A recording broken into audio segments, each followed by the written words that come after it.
For those who don't know, this is referred to as a combine. It's used for all sorts of different crops, whether it's corn, soybeans, wheat, barley, canola. They're used all over the world.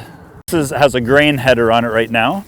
That's what this is referred to as. Or a corn header would have points going out that would travel down through the corn rows and stripping the corn cobs off. But this grain head, it'd be used for for soybeans and wheat and barley.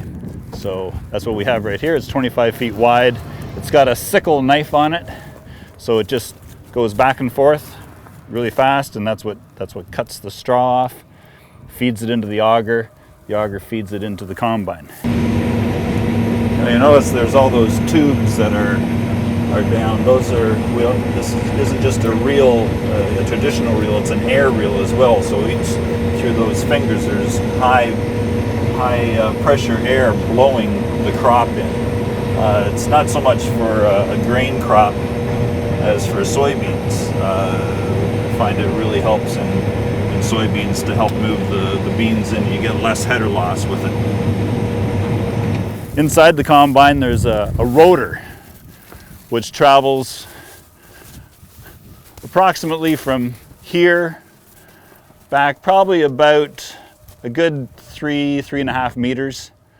It's a large drum with rasp bars on it. They'll have almost like a bunch of knuckles, and as the grain goes through, it separates it. The grain will drop down through grates into an auger and takes it back to sieves, and the sieves are constantly moving, and that's another separation area. You've got wind blowing through.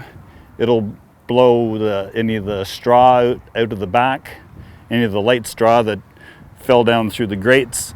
The heavier straw, where you see the windrows here, it carries right out through the back, comes right out to out back. If we want to keep it for straw, we'll put it in windrows.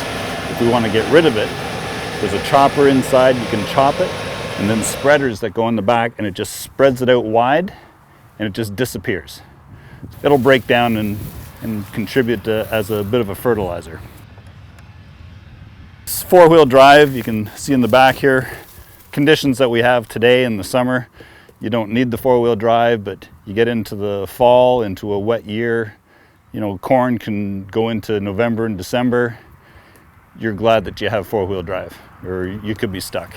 The engine is in the back, up top here. This particular combine, I believe, is around 330 horsepower. Obviously diesel.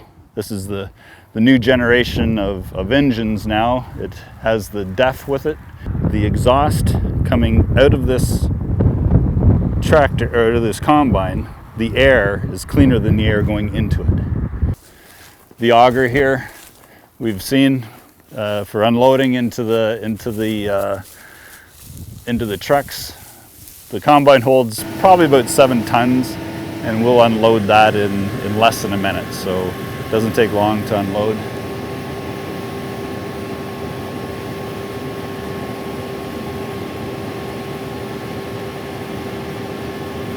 Everything that's going on in the combine is right here.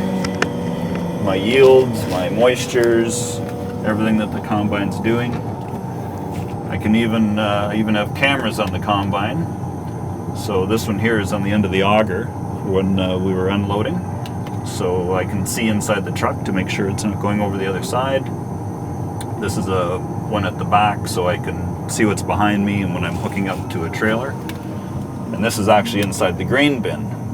And once it's full, the machine tells me it's full. I have a camera there because I can still go a distance afterwards.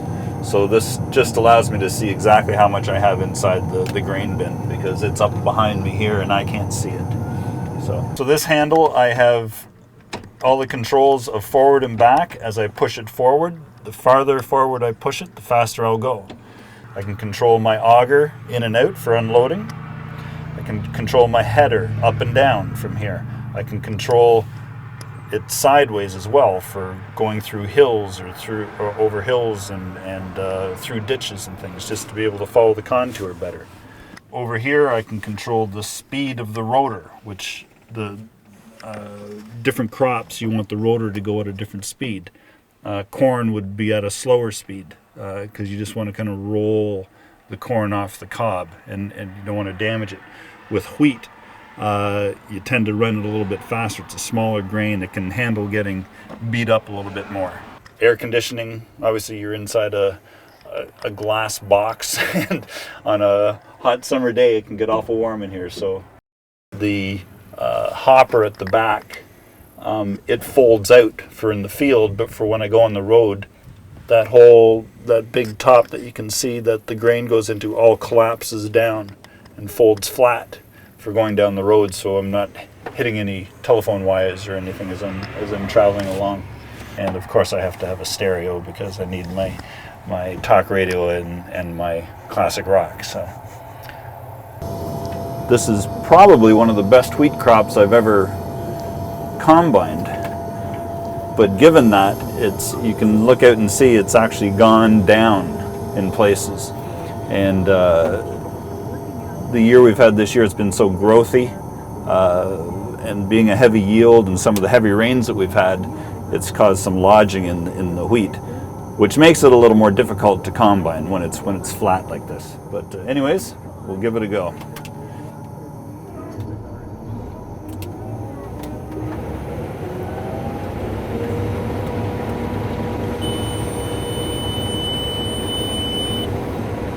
Really feel that in the seat.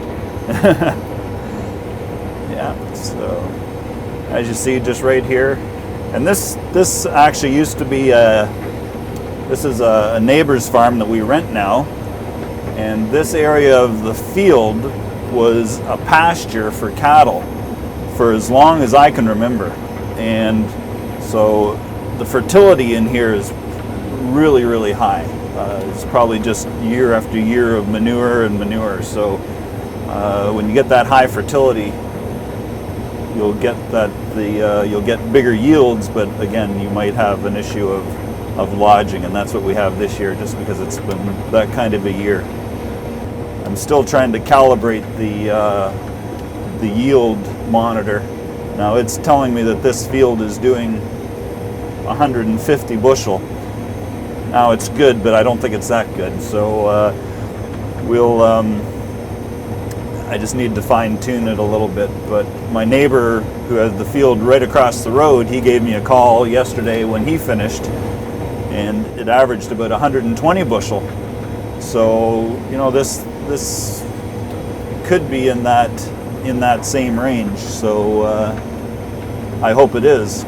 Certainly, I think we're 100 bushel plus on this field. So this is soft red winter wheat.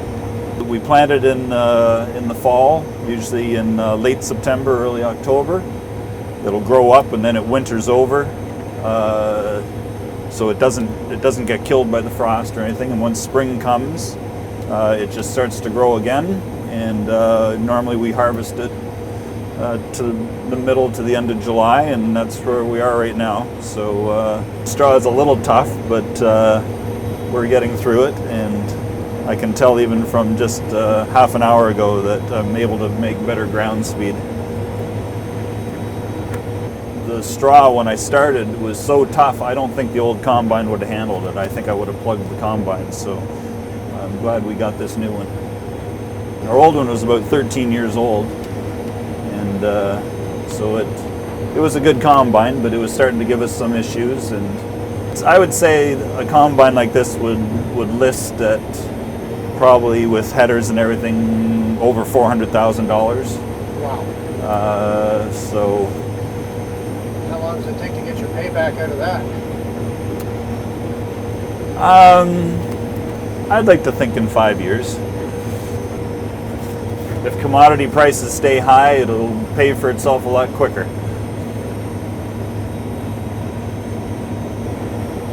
So I'm windrowing all this wheat here. We'll be coming in and baling it up, because we also have a dairy farm. We milk anywhere from 250 to 270 cows, just depending on the time of year, and we use a fair bit of straw. So the chaff and straw get go out the back, and that's what creates the windrow, which we'll bale up for straw for the farm for bedding cows, and we also put a little bit into the feed.